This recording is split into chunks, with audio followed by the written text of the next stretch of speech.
Orang mengira bersabar itu karena pahitnya hidup.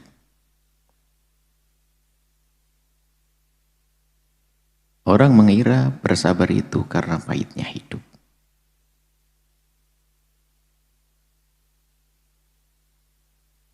Akan tetapi orang cerdas akan mengerti bahwa kesabaran itulah yang mengubah pahitnya hidup menjadi manis.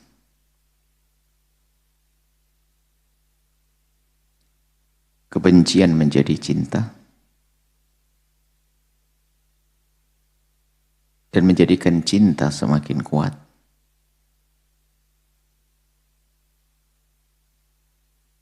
Sabar saat mencintai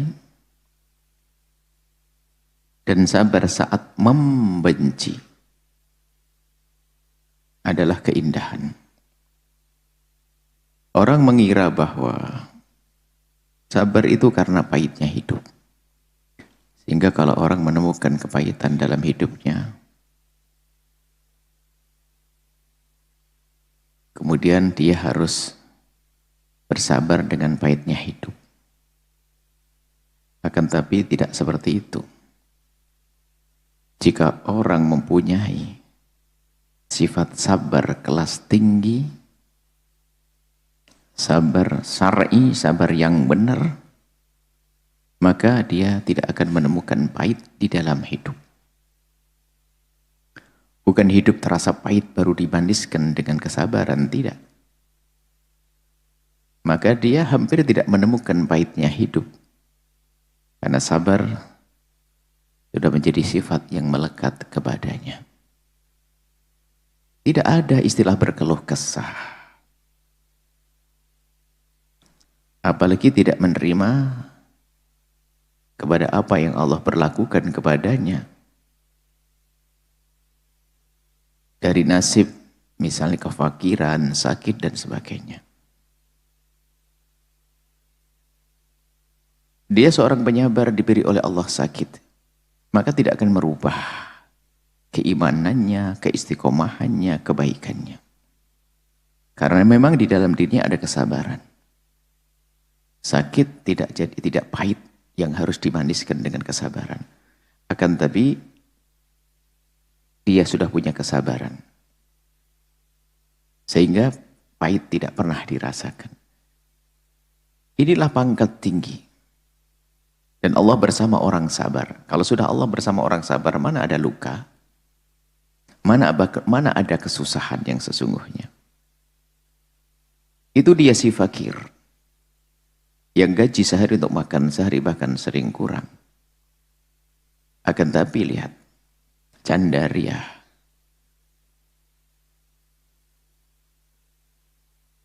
Warnai suasana kehidupan di dalam keluarganya. Bahkan mereka tertawa di saat menahan lapar bersama. Tidak ada marah dengan takdir, tidak ada marah dengan nasib. Bahkan bisa jadi mereka mengucapkan Alhamdulillah.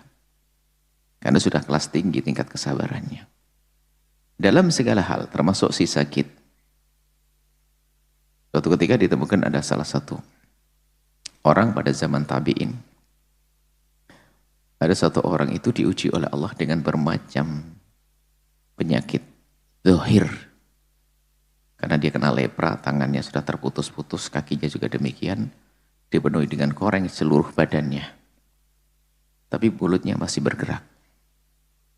Mulutnya bergerak. Ada salah satu dari orang yang ada di tempat tersebut ingin tahu dia bergerak ngapain. Rupanya dia bergerak, mulut itu bergerak, ada kalimat yang diucap. Dan kalimat yang diucap adalah tidak terlintas di pikiran siapapun yang melihatnya. Karena sangat bertentangan antara kalimat yang diucap dengan keadaan orang tersebut. Kalimat yang diucap adalah kalimat Alhamdulillah, Alhamdulillah, Alhamdulillah. Lalu orang yang mendengar bisikan itu atau kalimat itu bertanya, bagaimana engkau bisa mengucapkan alhamdulillah dalam keadaan semacam ini? Bukan doa-doa yang lainnya minta sembuh atau dan sebagainya, tapi telah dikuasai dengan syukur. Ia berkata bahwa ini tingkat tinggi karena dia dengan Allah. Aku diuji oleh Allah dengan badanku yang semacam ini. Tapi aku masih diberi oleh Allah hati yang iman dan lesan yang bisa berzikir, maka lesanku aku gunakan untuk menyebut nama Allah. Sujud sudah nggak mampu dia karena kondisi tubuhnya. Dia mengucapkan kalimat alhamdulillah. Lihat, kesabaran itu kurang lebihnya seperti itu. Kalau ngelihat ujian karena dia cerdas dengan mata sabarnya, tetap melihat karunia yang Allah berikan. Bukan hanya fokus kepada musibah.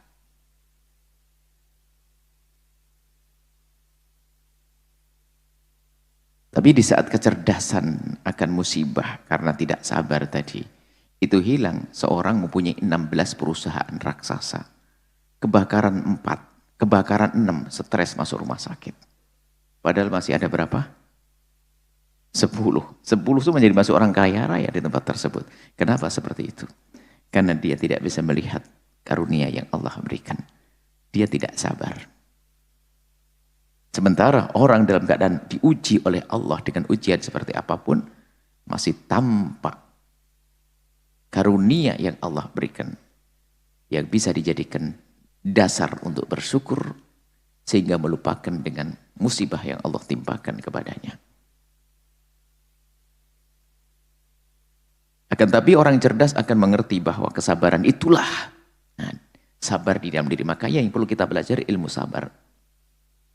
Bukan menyabar-nyabarkan diri bukan orang sabar, tapi orang menuju sabar.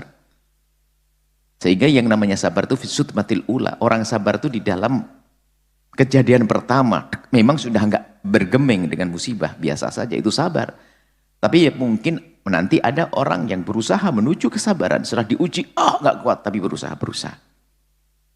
Berarti dia belum punya kesabaran, tapi dia akan menuju kesabaran. Yang kita bahas adalah sabar. Sabar ini kan ada hubungannya dengan keimanan yang kuat. Karena tidak akan dengan Allah dalam karunia, dalam rahmat, kecuali itu adalah satu pekerjaan yang mulia. Innallaha ma'as sabirin. Mendapat ma'iyah rabbaniyah. Dengan Allah, dengan rahmat Allah, dengan pertolongan Allah, dengan pahala berlipat ganda. Berarti sesuatu yang dahsyat. Maka yang perlu kita kejar adalah bagaimana menjadikan diri orang yang biasa dengan sabar. Adanya sabar ini proses panjang kesadaran akal berpikir kita, kesadaran hati kita akan satu kejadian atau musibah. Bahasanya itu dari Allah. Sehingga seseorang mendapatkan sakit. Karena dia sudah kecerdasan imannya menguasai dirinya, maka di saat dia mendapatkan sakit, mengucapkan alhamdulillah, dengan sakitku ini aku mendapatkan pahala besar. Karena sudah dijanjikan oleh Allah melalui lisan Rasulullah, orang yang diuji dengan sakit, kalau tidak diampuni dosanya, akan diangkat derajatnya atau diberi pahala yang berlipat. Dia langsung kelihatan itunya, bukan sakitnya. Mendapatkan kefakiran, malah mengatakan ahlan bisyiaril aulia. Katanya syiarnya para kekasih Allah. Dia tidak menyambut dengan kesedihan. Itu kan bukan dibuat-buat. Kalau buat-buat tetap sedih dia. Ini bukan dibuat-buat, memang dalam dirinya sudah ada kesabaran yang tinggi. Bukan menyabar-nyabarkan, tapi orang harus menuju menyabar-nyabarkan. Untuk bisa menjadi penyabar. Nah, kalau sudah kecerdasan imannya itu terus hadir, tidak melihat satu musibah apapun kecuali yang terlihat baginya adalah pahala atau pengangkatan derajat, bukan musibah sebagai musibah. Makomnya sudah makom tinggi. Sehingga kalau melihat mobil, bukan mobil, langsung melihat, oh yang punya Ngelihat semesta, bukan lihat semesta, tapi lihat Allah Jalla Jalaluh. Kurang lebihnya seperti itu. Jadi tidak ngelihat musibah sebagai musibah, tetapi di balik musibah itu ada apa? Ayo. Karena sudah kuat imannya, kesusahan yang ditimpakan oleh Allah kepadanya, dia yakin innamal usri yusra. Kemudian kebencian menjadi cinta. Lihat. Kebencian menjadi cinta. Kalau kita diuji oleh Allah dengan orang-orang yang mengganggu kita, zalim kepada kita, kemudian akal cerdas dan hati cerdas kita menghayati, merenungi kezaliman tersebut, apa yang ada pada diri orang tersebut? Dizalimi sama saudaranya, dizalimi oleh saudaranya dalam urusan waris misalnya. Dia bisa saja menangis bukan karena hartanya hilang. Dia menangis menitikkan air mata, kenapa aku punya saudara seperti itu? Bukankah merebut waris saudara dosa gede? Saudaraku akan masuk neraka. Oh tidak. Itu yang ada para kekasih Allah kalau lihat orang melakukan maksiat. Apalagi kezaliman kepada dirinya, yang ada dah rasa sedih. Sedih kenapa dia berbuat zalim kepadaku. Kenapa dia zalim kepadaku? Padahal berbuat zalim adalah dosa. Kalau dia melakukan dosa di neraka. Artinya semula kezaliman orang kepada seorang hamba, kepada kita, menjadikan apa? Menjadikan kita marah dong kepada dia. Menjadikan dendam kepada kita. Menjadikan benci kepada kita. Cuman karena akal cerdas dan hati cerdasnya tadi, melihat orang berbuat zalim kepadanya, dia melihat dengan penuh kasih. Kasihan dia berbuat zalim. Seandainya kalau ditanya orang pun dengan akalnya dia akan berkata, akan memilih. Misalnya, kamu dizalimi. Iya. Mungkin ada orang ngadu, aku ditolimi sama dia dan sebagainya. Kalau ditanya, mana yang lebih beruntung, kamu atau dia? Dia nggak bisa jawab. Ditanya lagi dengan pertanyaan lebih tegas lagi. Ente mau jadi kayak dia? Jadi orang zalim maksudnya. Pasti mengatakan tidak. Tidak. Berarti yang beruntung siapa? Saya. Baru sadar setelah itu ternyata di antara yang dizalimi dan menzalimi, yang beruntung adalah yang dizalimi. Karena yang berbuat zalim adalah melakukan dosa dan mengundang hukuman Allah. Maka setelah itu apa? Muncul kasihan dia. Yang semula membenci menjadi mencintai. Sehingga banyak mendoakan. Ini tingkat tinggi orang punya qalbun salim. Sehingga dendam itu tidak terbayang pada dirinya. Gimana sehingga dendam sama seseorang? Para kekasih Allah berkata bahasa gimana sih rasanya mendendam? Bukankah itu umat Nabi Muhammad? Bukankah itu saudaraku? Kenapa aku dendam gara-gara dia berbuat zalim kepadaku? Merubah benci menjadi cinta. Sabar tingkat tinggi. Menjadi cinta, menjadikan cinta semakin kuat. Kalau dengan cinta, kalau orang sudah saling mencintai suami istri, maka jika di dalam dirinya memang ada kesabaran, maka tidak akan berubah cintanya dengan sesuatu yang menimpanya, baik dari luar atau dari pasangannya. Karena dia akan, hati cerdasnya berpikir bahwa itu adalah orang yang aku cintai. Misalnya mencintai seseorang, ada sesuatu yang terjadi. Apakah mungkin yang dicintainya itu adalah melakukan, mohon maaf, kesalahan, kezaliman kepadanya. Dan dia punya hati yang iman. Tidak akan berubah menjadi benci. Yang ada adalah semakin mencintai dia. Biarpun nanti pada akhirnya apakah masih berkumpul, tidak kumpul, ini beda. Sebab ini cintanya cinta karena Allah. Orang mencintai karena Allah. Sehingga dengan kesabaran, dalam bercinta, kini sebabnya pasangan kita, sahabat kita adalah manusia. Kalau manusia, ya manusia yang tentu sangat bisa untuk melakukan satu kesalahan, baik kepada orang lain atau kepada kita. Pasti dia punya kesalahan, namanya manusia. Dalam interaksi kehidupan sehari-hari, suami istri. Sebaik-baiknya seorang istri dalam perjalanan hidupnya tentu mungkin menemukan sesuatu yang menjadikan dia menyakiti suami. Sengaja atau tidak sengaja. Tingkatannya yang berbeda-beda, ada yang keras, kejam, ada. Tapi bagi orang yang punya kesabaran tinggi, lihat. Sesuatu yang datang dari pasangannya yang tampak menyakitkan tidak akan merubah hatinya. Justru akan menjadikan dia semakin cinta. Dengan apa? Dengan upaya. Agar perbuatannya tersebut tidak akan berlanjut. Dia berupaya. Karena dia sangat mencintainya. Akan bertambah cintanya. Itu istriku, itu suamiku. Saat ini melakukan sesuatu yang tidak baik kepadaku. Tidak. Aku akan upayakan. Agar dia tidak melakukan yang demikian lagi. Lalu berusaha dia yang bermacam-macam cara. Memberikan kebaikan, merayunya. Atau membuat pendekatan yang lebih dan seterusnya. Terbukaan dan seterusnya.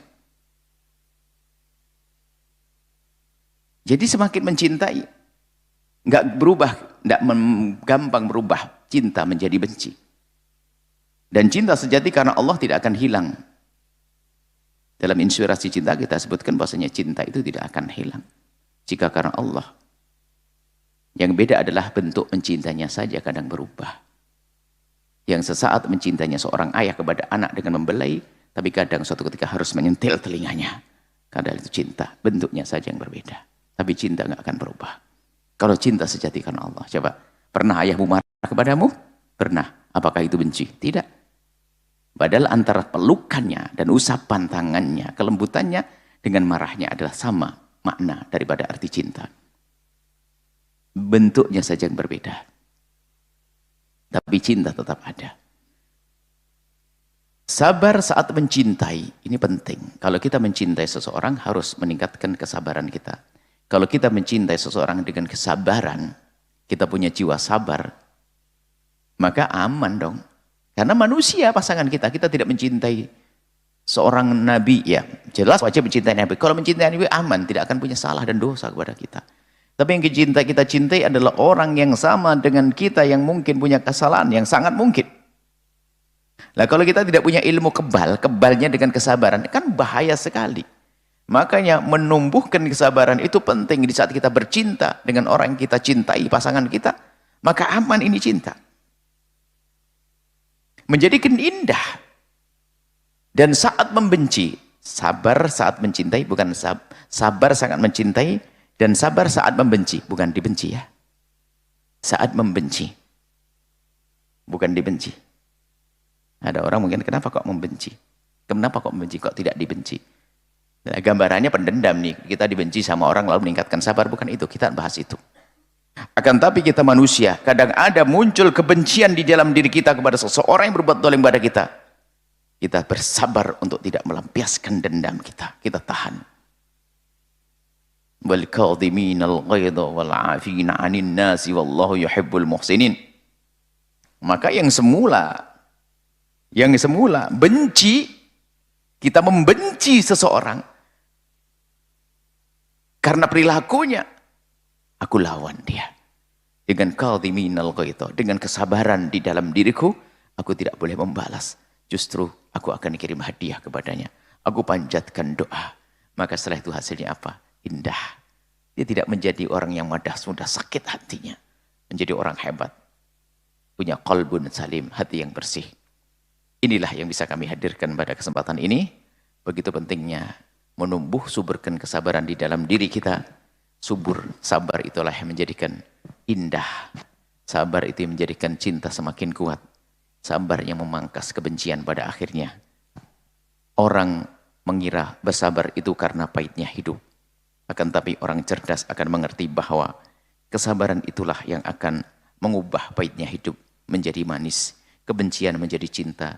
Dan menjadikan cinta semakin kuat. Sabar saat mencintai dan sabar saat membenci adalah keindahan. Nuhibbukum fillah. Assalamualaikum warahmatullahi wabarakatuh. Setelah Anda menyaksikan video ini, jangan lupa berselawat kepada baginda Nabi Muhammad sallallahu alaihi wa alihi wa sahbihi wasallam.